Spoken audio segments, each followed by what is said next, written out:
When it comes to rallies, there's the upper echelon of rallies, which is like the Gumball 3000, or locally in the United States, there's the Gold Rush Rally. There are some other smaller rallies all over the country, and I participated in three of those previously. As much fun as the Gumball and Gold Rush look, the ones I went on were equally not fun for me. I've made previous videos about those. Go check them out. I'll link them below. From one of those videos, the person behind the Ballyhoo Rally reached out to me to ask me for my opinions on what I liked, what I didn't like, and what I'd like to see from a similar type of rally. I thought that was pretty cool. I shared my opinion. He invited me to go on their first one. Unfortunately, timing-wise, it didn't work out for me. They just recently had their second one. Timing worked way better for me, so we were able to go on it. Me and my wife, Valerie, started off in Tampa, ended in near me, where I live in South Florida. It worked out fairly well for us. We took off the night before, drove through a monsoon to get there, which first time driving in heavy rain in the 765LT was good for the rest of the rally, so I could learn how it handled the rain, which it likes the hydroplanks. It's so light, so I learned to back off a lot, go nice and slow, made it through without any problems. We headed out to Tampa. We got together for the rollout on Friday. We met at an exotic car dealership. We got there like, 10 minutes after the first time I was supposed to be there, so we weren't late by any means. We weren't exactly on time either. My expectations weren't spectacular because of my previous experiences. I should say that differently. I have high expectations as far as I want value for my money. Because of our previous experiences, we didn't expect a lot, and we were honestly ready to be underwhelmed by the whole experience. Not the right mindset to go in with. I did mention that as we pulled in, to let's not let the other ones affect this one, and we went in looking for the good stuff involved so that we could make good memories out of it. As soon as we pulled in, first off the bat, there's very clear direction as far as who was there that was working for the rally, pointed us in the right direction, where to park, told us where to go check in to get the stickers and everything. At the sticker place, I paid for them to get installed, so I didn't have to put them on because that was a problem from some of the other ones. I couldn't get the stickers to stick because that's not my job. I'm not great at it. So this time I figured it was worth the extra money to pay someone to do it for me. Directed me inside. There was a coffee truck to get some coffee if you wanted it. There was some snacks inside. Checked in, made your meal choices for later on in the rally. Got the little gift basket. We're supposed to go and mingle with the other members of the rally and really start the fun there. The introduction, so later you didn't have to and you could just enjoy yourself with all the other people on the rally. In my previous experiences with those rallies I didn't have fun with, not everyone got their stickers on in time. When the police escort to roll out happened, on every one of them I didn't get to enjoy the rollout because the way they had parked people or didn't tell you where to park, it was kind of a cluster. And so by the time I got out, the police were already gone on those other ones. That was not the case on this one. My stickers weren't on till the very end. I think that's one thing everyone makes the mistake on, is stickers never go on as fast as you think. Honestly, I don't know what they could do minus like hiring 3 times as many people. It's just one of those things. It's always going to take longer than you thought. To their credit, at Ballyhoo, they had the police officers wait. And then when the stickers got on the last car, that they were waiting on the stickers getting on, then they told them, let's go, to keep us all together, because the idea of these are to network and have fun with like-minded individuals who really like cars. So right off the bat, they did it so much better for the rollout to where I actually got to be a part of that police escort out of town over the bridge, which, if you've never done it, it is a unique, fun experience to have some spirited driving. They slow you back down, make sure everyone gets grouped back up, bring the extra police officers up to make sure they can keep you together and safe while getting you out of town and avoiding all the traffic. And it was some of the most fun I've had driving, to where you're right next to a cop, doing things you normally wouldn't do next to a cop, but having a really good time while you're doing it and being as safe as possible because you have multiple police cruisers next to you keeping everyone else away so that they don't try to get too spirited with you and cause issues. We rolled out to an elephant rescue ranch. It's called, I think it's called Mayaka Elephant Ranch. I'm probably pronouncing it wrong, so I'll show their info here. It was a pretty cool experience to get there. They had a restroom, which was welcome. They give you a little brief description and education on identifying different types of elephants, what makes them different, let you ask questions, told you, the problems they face with poachers and stuff in Africa. They had 3 of them out there for us to see, and kind of as they talked, they would show things about them. You could line up and do an encounter with them after that, which you could take photos. I think maybe feed them and then touch them if you felt. I didn't, but it was mostly, I think, due to the fact that, like, again, on the previous rallies, I kept feeling like I got left behind at the stops. So we bought some stuff from the gift shop to help support the tribes in Africa that fight poachers, got some water, went to the restroom again, and then jumped in the car to make sure that we were in the first group leaving and not left behind. So I headed out, and I'm like, this way we don't have to be worried, because again, in the previous rallies, people took off, like flew down the road. And I'm like, this way, if they pass me, cool, but I won't be the last one again. We'll kind of get to stay with the pack. It'll be fun. So we headed out. I didn't realize it at the time, but basically everybody else left at that exact moment right after me. Like, I started the trend of leaving. So I found that out later. We were a couple hours out from our first gas station takeover, and the custom route was a really nice route of Florida where we were on back roads, not heavily traveled, nothing super dangerous or like poor road quality. Really nice roads, having a good time, out of traffic, kept us together, and we were able to follow the directions the custom route built in Google Maps, mostly because for the first time ever, someone told me how to use a custom route. And like I said, I've done 3 other rallies, and that's the first time anyone had explained to me how to handle after you reach the waypoint to hit next and it continues on, or it will U-turn you back. I always thought once you hit it, it'll just keep going. Turns out I have no idea how to use maps, and so once they told us that, everything got easy. I was first, like I said. I set what I felt like was a good, safe, but fun pace. All the different types of cars on the rally would be able to enjoy it, but not outrun some of the less horsepower ones. We got all the way to the gas station spot, grabbed gas, got out of the way, did not get in line right away because I thought it would be good to let other people get in the front and then let them lead. So gas station takeovers, that's what we called it. Probably have a different name, but they're super fun. It's all of the cars. I think we had about 30 cars. You all show up basically at once, all fill up with gas, so it's kind of cool to see a gas station full of a bunch of fun, cool cars. And then you line up, and then when everyone's got gas, gets back in line, you take off and stay together as a group. So then from there, we went to Ferrari of Naples for our lunch stop, which was a provided lunch. It was a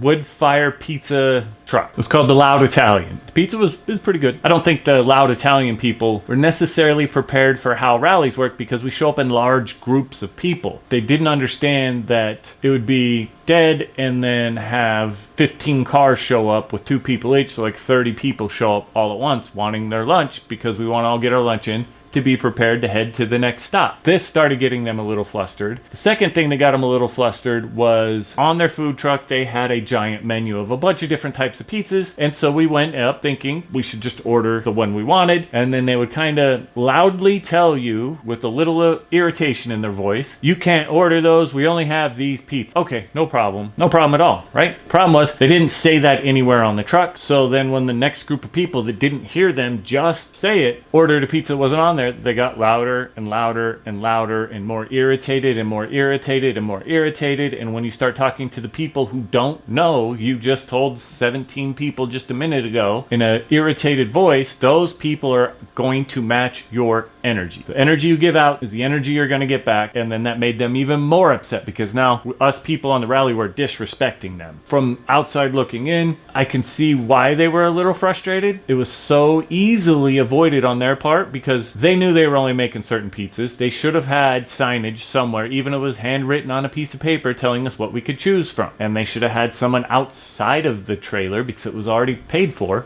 They didn't need to ring us up telling us, instead of a little window where we couldn't hear. I'm going a lot on this, but it's like, this was probably one of the only problems I had with the whole rally, and it wasn't the rally's fault. I think the people with the pizza truck just got overwhelmed, and they're probably not normally that bad. I mean, the name's Loud Italian. Maybe they are that grouchy all the time. That's the best thing I could say. The Ferrari dealership was amazing. Opened their doors to us, let us walk around all the cars. They had some really nice stuff in there. It was time to roll out. They made sure everybody knew it was time to go.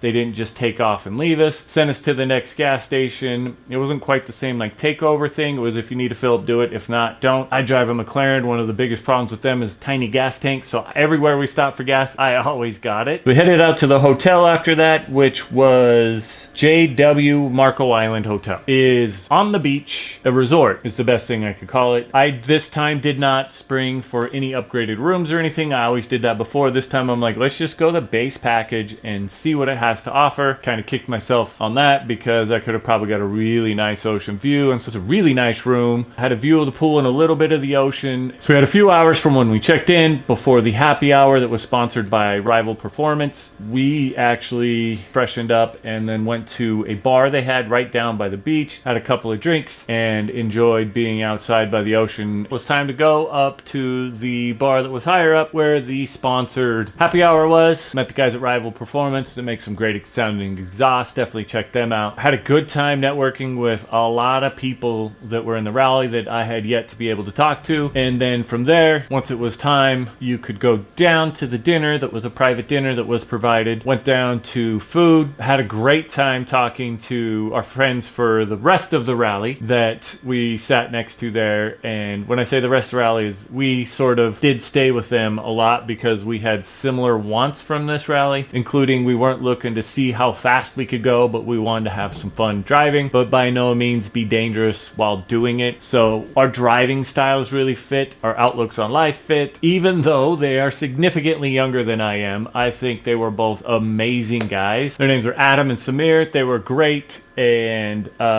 didn't even look down on me that I'm so much older than them. They were just amazing to hang out with. So were a lot of the other people. The camera crew were awesome. I got to spend a lot of time driving around them. Just actually happened accidentally where a lot of the times we were stuck in traffic, we were by them. I got a lot of shots of my car from the cool crane arm and the camera they had. It was a lot of fun. Day one was by far the best day I'd had on any rally. Another day and a half to see if they could live up to that bar and maybe even exceed it. Day two started, was a little bit early, but nothing bad. We didn't indulge the night before anything, so we went to bed at a reasonable hour and made sure we were ready to go the next day because we were there for that one thing, and I can go out and drink and hang out with people anywhere. I did want to make sure I wasn't going away too early, so we did hang out and network for a while before we decided to finally call it quits and go to bed. Day two started with, again, we took a custom route versus the standard freeway, and the first stop was an unexpected stop at a place called Skunk Ape where they had some snakes and alligators and a little gift shop. It was a cool little off the beaten path place to stop, and then from there headed out to a gas station and then down into the Keys for lunch. At lunch, again, provided. We all pretty much made it there at the same time. If you've ever driven to the Keys, there's one thing you need to expect when you drive there. It's to never be in a hurry because there's always someone driving slow and there's not a lot of places to pass. So it took a few hours, but we did get to hang out with a lot of people at lunch, and the crew that we drove with was willing to help each other get through traffic by blocking and letting people in front and stuff. We all kind of worked together and didn't get us held up too much, so we were right in the middle of the pack on this one. The drive is what it is. There's not a lot of ways there. You get to go over the bridges and stuff, which if you haven't done is a pretty cool thing to do. And we did go all the way down to the Keys, which would have been probably too much. You could feed some tarpon that are huge if you want, and then got in, and then we rolled out to a place called Prestige Imports. I did not go. It's a dealership I've been to a lot of times, and if you haven't been there, absolutely need to go there. But I'd also seen them fairly recently when my friend Todd came to town. So I decided I was going to head to Fort Lauderdale and check in and also beat kind of the busy traffic. A couple other people had the same idea as me. We decided to roll out. We went to our hotel, which was the Four Seasons of Fort Lauderdale. We were warned by the organizers of the rally that it was valet or they had a lot at another neighboring hotel where you could park your car yourself. I choose to park my car myself because the one time I've ever valeted one of my McLarens, if you don't know, there's an emergency brake that looks like the old school pull handles, but it's not an old school pull handle, it's just a button. So if you pull on it like the old one, it pulls off, sets off error lights. You have to take it to the dealer, get it to reset. It wasn't a big deal, but it's also something that if I can avoid it by parking my car myself, I'm going to do that. So when they said, do you want a valet? I was like, no, I know there's another lot. The valet said for an additional fee, you could park it right up here in front. And I was like, well, let's do that then. So I gave him the money, parked it up front. While we were checking in, though, it was a bit odd because the other people we checked in with, they got a little flute of champagne. And now I don't like champagne. I wouldn't have drank it anyway. But it was a little weird that we weren't offered it. So I thought maybe that had something to do with I didn't pay for the upgraded room or something like that. But they wouldn't have known because they never offered it to us right away like they did the other people. Wasn't going to let it bother me. No problem. Went up to the room, showered, got ready, and found a bar there out by the pool, grabbed a drink, sat out by the pool, looked at the ocean. It was across the street. It was a great view, great time. Suddenly my phone rings. It's the valet guy, and he says, I need you to come down right away. So immediately my brain goes to someone hit my car or something like that. So I hustle on down there, leave my drink, everything, just run on down to the valet. So I got down there. The valet was there with his manager, and I guess the manager of the hotel. Apparently my car